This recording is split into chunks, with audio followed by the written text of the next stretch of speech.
Yoo yaashamaa akkam jirtu hordoftoota keenya kabajamoo nagaa fi araarri Waaqayyoo bakka jirtan hundumaatti isiniif haa baay'atu jecha YouTube chaanalii kana irratti barsiisa sagalee Waaqayyoo dubbiiwwan jireenya hafuura keenya jajjabeessan akkasumas odeeffannoowwan kiristaanota ilaallatan hunda isaanii isiniif dhiyeessina.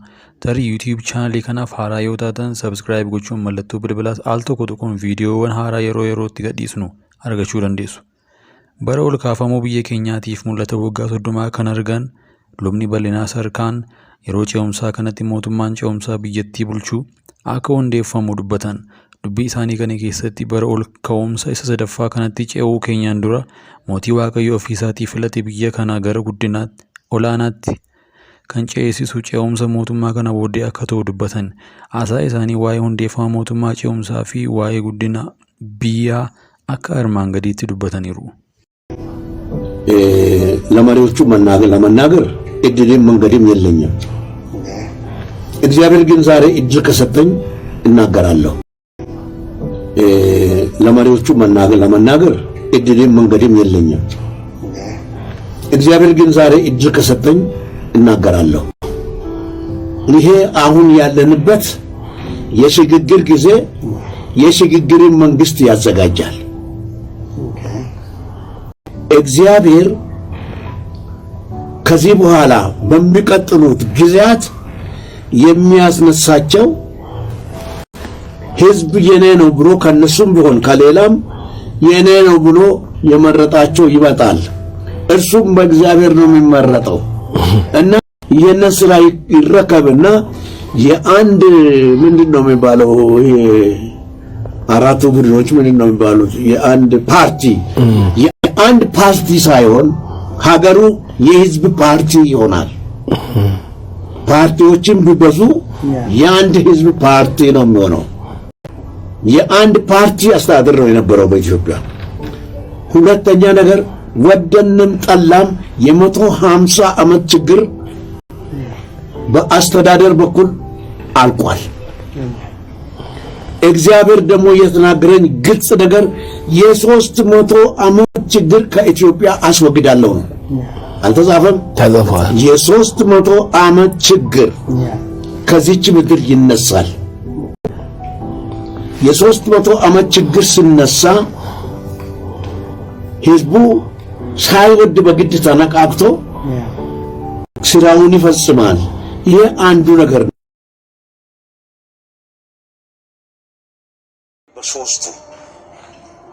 ሶስት ዓመት ይቀራል። ይሄ የከፍታ ጊዜ ነው። ከፍታ የሚጀምርበት ይሄ መስላል የሚሰራበት ጊዜ ነው።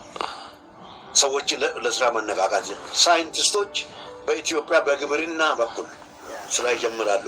የውጭ ሀገር ሳይንቲስቶች ወደ ኢትዮጵያ ይመጣሉ ለሳይንስ ስራ። ምድሪቱን ይወዳሉ። ከዚህ በኋላ አየሩ ደስ ስለሚል የዓለም ሳይንቲስቶች ወደ ኢትዮጵያ መጥተው ቢሮ ይሰራሉ። ወደድክም ጠላ የጤና ምንድነው የሚባለው የጤና ተቋማት ትልቅ ቤት ስላሉ በኢትዮጵያ ሆስፒታሎች፣ የምርምር ጣቢያዎች ከምርምሩ ጋር ልጆቻችን ለምርምር በደንብ የተዘጋጁ ይሆናሉ፣ ይፈጠራሉ፣ አይምሯቸው ይከፈታል። ይሄ የምርምር ብቻ አይደለም፣ ኢኮኖሚው እየሰፋ ይሄዳል። ነጋዴዎች አሁን መሮጥ ይጀምራሉ። አሁን እንደምታየው አይደለም። አሁን ሁሉም እርጭ ብለዋል። ጥቂት የዝምታ ጊዜ ነው። ከዚህ ከአንድ ዓመት በኋላ ግን በ3 ዓመት ውስጥ የ100 ዓመት ችግር ይፈታል። የ100 ዓመት ችግር በ3 ዓመት ውስጥ ከዚህ በኋላ ወደ ከፍታ ወደ 3ኛው 10 ዓመት እንገባለን እና በ3ኛው 10 ዓመት ቤተ ክርስቲያናት ወደዱም ጠሉም ይታረቃሉ፣ አንድ ይሆናል። አብያተ ክርስቲያናት አንድ ይሆናሉ። ስራን የሚሰሩ ሰዎች ደግሞ ህብረት መፍጠር ይጀምራሉ። የህብረት ስራ መስራት ይጀምራሉ። የህብረት ስራ ደግሞ በዓለም እስኪያስታውቃቸው ድረስ ይሆናል። ይሄ ብቻ አይደለም። የህብረት ስራ ብቻ አይደለም። የተለያዩ የንግድ ስራዎች ወጪዎችን ከማብዛት ገቢዎችን ከማብዛት ወጪዎች መብዛት ይጀምራሉ። ብዙ እናወጣለን፣ ጥቂት እናስገባለን። ኢኮኖሚያችን በዚህ ሁኔታ በደንብ አድርጎ ይቀንስና ይሰፋል። አሁን የዶላር ፍለጋ የምን ፍለጋ እንቸገራለን። የኛ ግን በሚሰራበት ጊዜ ዶላር ራሱ የኛው ያመጣልና ስለዚህ ይሄ ችግር አይሆንም። እንዴት ሊሆን ቻለ? እግዚአብሔር ይሄንን አእምሮ በውስጤ አስቀመጠ። ለምን እንዳስቀመጠ ባላቅም ራሴ ከራዩ በኋላ ራሴ ለምን እንዳስቀመጠ አላቅም። ግን እሱ ያውቃል። ግን ወጥቷል። ከወጣ ደግሞ ሰዎች እንዲሰሩበት ነው። መላእክት መጥተው ይሄንን ስራ አይሰሩም። መላእክት መጥተው ኢትዮጵያን አያሳድጉም። የመጣው መሪ ደግሞ የእግዚአብሔርን ቃል የፈለገ እስላም ወይ ክርስቲያን አይዛብ ቢሆን የእግዚአብሔርን ፈቃድ ይፈጽማል። እምቢተኛ መሪ ግን ሊቀጣ ነውና የመጣው ይቀጣል። ትክክለኛ መሪ ሊያሳድግ ይመጣል። ያስቀመጠው ማን ነው? እግዚአብሔር ነው። ስለዚህ እሱንም እግዚአብሔር አስቀመጠ። እግዚአብሔር ስላስቀመጠው የእግዚአብሔርን ፈቃድ ይፈጽማል ነው። የሃይማኖት ድርጅትን ፈቃድ አይደለም። ከዚህ ጋር እኔ የምጨምረው ምንድነው ትንቢት የሚሄድበት የራሱ አቅጣጫ አለው። እግዚአብሔር ሉዓላዊ ነው። ሁሉን ነገር የማድረግ ስልጣንና ኃይል አለው። ነገር ግን ሁሉ ጊዜ በትንቢት ውስጥ ቅድም ቄስ እንዳሉት መልአክ መጥቶ አይፈጽሙትም። እግዚአብሔር የሚፈጽሙ ሰዎች ነው የሚያስነሳው። ስለዚህ እነኚህ ሰዎች የሚነሱ ሰዎች እኛ ነን ብለን ማመን አለብን። ኢትዮጵያውያን አሁን ይሄንን ከተራ ማለት ምን ነው ከገበሬ ኤሌመንተሪ ከሚማረው ልጅ ጀምሮ እስከ ፕራይም ሚኒስትራችን ድረስ ተፎካካሪ ፓርቲዎች ቢሆኑ የትኛውም ጥግ ያለ ውጭ ሀገር የሚኖር ኢትዮጵያዊ ቢሆን ይሄ መለኮታዊ አጀንዳ እኔ ነኝ ብሎ ማመን አለበት። ባለቤት መሆን አለበት። ባለቤትነት ካልተሰማው ሰው ለስራ አይነሳም። አሁን እሳቸው እየተናገሩ በሃይማኖት ጉዳይ በእንደዚህ ጉዳይ አንድነት ይመጣል፣ ወጣቶች ይነሳሉ፣ በመንፈስ ቅዱስ ይሞላሉ ሲል እኔ ማምነው እኔ ነኝ የተላኩት ትውልድ አስነሳልኝ ብሎኝ ነው። ስለዚህ አሁን እኔ ነኝ ብዬ ነው መቀበለው። አየህ ባለፈው ልቤ ውስጥ አንድ ነገር መጥቶ ቪዥነሪን ተሰብስበን ጠቅላላ ጉባኤ መግለጫ አውጥተናል።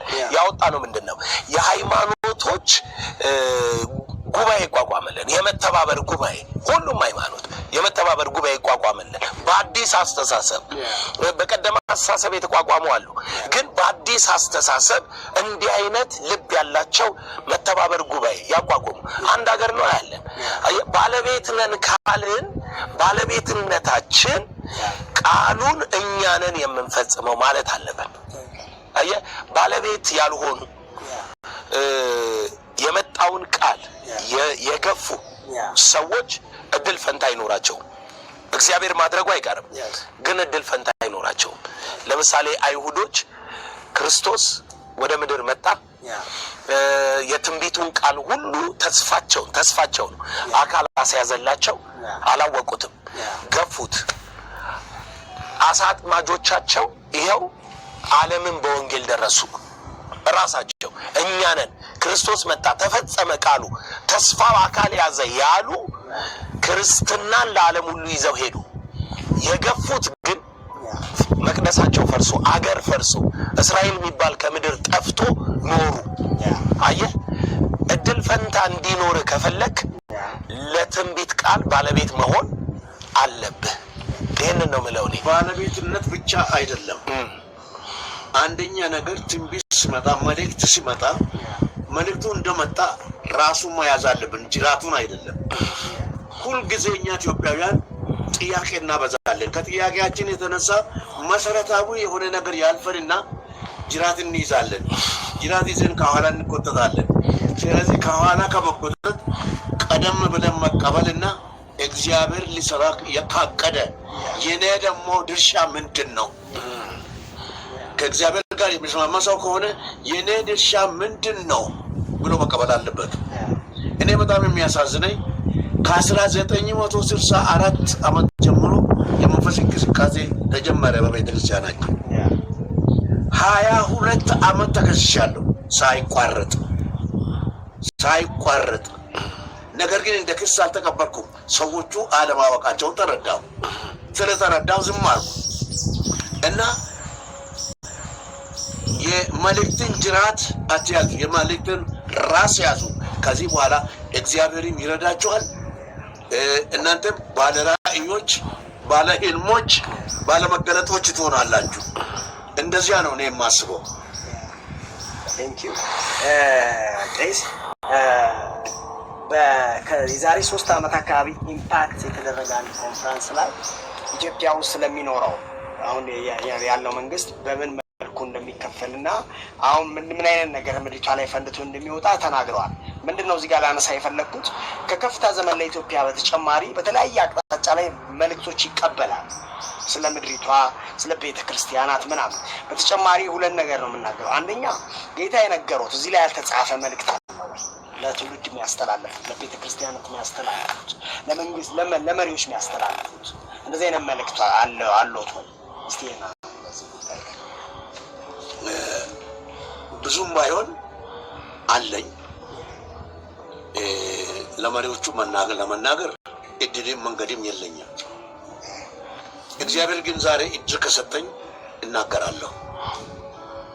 ይሄ አሁን ያለንበት የሽግግር ጊዜ የሽግግርን መንግስት ያዘጋጃል። እግዚአብሔር ከዚህ በኋላ በሚቀጥሉት ጊዜያት የሚያስነሳቸው ህዝብ የኔ ነው ብሎ ከነሱም ቢሆን ከሌላም የኔ ነው ብሎ የመረጣቸው ይመጣል። እርሱም በእግዚአብሔር ነው የሚመረጠው እና ይህንን ስራ ይረከብና የአንድ ምንድን ነው የሚባለው አራቱ ቡድኖች ምንድን ነው የሚባሉት የአንድ ፓርቲ ሳይሆን ሀገሩ የህዝብ ፓርቲ ይሆናል። ፓርቲዎችም ቢበዙ የአንድ ህዝብ ፓርቲ ነው የሚሆነው። የአንድ ፓርቲ አስተዳደር ነው የነበረው በኢትዮጵያ። ሁለተኛ ነገር ወደንም ጠላም የ150 ዓመት ችግር በአስተዳደር በኩል አልቋል። እግዚአብሔር ደግሞ የተናገረኝ ግልጽ ነገር የ300 ዓመት ችግር ከኢትዮጵያ አስወግዳለሁ ነው። አልተጻፈም? ተጽፏል። የ300 ዓመት ችግር ከዚች ምድር ይነሳል። የ300 ዓመት ችግር ሲነሳ ህዝቡ ሳይወድ በግድ ተነቃቅቶ ስራውን ይፈጽማል። ይሄ አንዱ ነገር ነው። ሁለተኛው ነገር ደግሞ ከተሰጠኝ አዲሱ ትንቢት ካለ ዓለም አቀፍ የሆነ ትንቢት ነው። ይሄ ዓለም አቀፍ ትንቢት ደግሞ አሁንም ሰዎች እንዲዘጋጁበት ይጋብዛል። አንደኛ በአሜሪካ፣ ካናዳ፣ አውሮፓ እና አውስትራሊያ የእግዚአብሔር መንፈስ መኖር አስቸጋሪ ሆኗል። እግዚአብሔር ያችን ምድር ይለቃል። የእግዚአብሔር መንፈስ የመንፈስ ቅዱስ ስራ መንፈስ ቅዱስ ቅድስናን ይፈልጋል። ቅድስና በሌለበት አይኖርም። ግን አሁንም ቅድስና ወደሌለበት ይመጣል። ቅድስና ማጣቱ ለምንድን ነው? ይሄ የእግዚአብሔር መንፈስ የሚመጣው ወዳልተማሩ ጣዖታሞች ወደሆኑ ብዙ ችግር ወዳለባቸው ትርምስ ወዳለባቸው ወደ እስያ፣ አፍሪካና ላቲን አሜሪካ ይሄዳል። የእግዚአብሔር መንፈስ ወደ እነዚህ 3 ዓለማት ይሄዳል። አሁን ተጀምሯል። በላቲን አሜሪካ ተጀምሯል። በአፍሪካ ተጀምሯል። መንፈሳዊ ሪቫይቫል ትሰማላችሁ። በእስያ አገር ተጀምሯል። ይሄ መነቃቃት አሁን ቅድም እንደተናገርኩት አንደኛ ሃይማኖተኝነትን ይለውጥና መንፈስ ቅዱስ እያንዳንዱ ሰው ይጎበኛል። ሁለተኛ ህዝቡ ከተጎበኘ በኋላ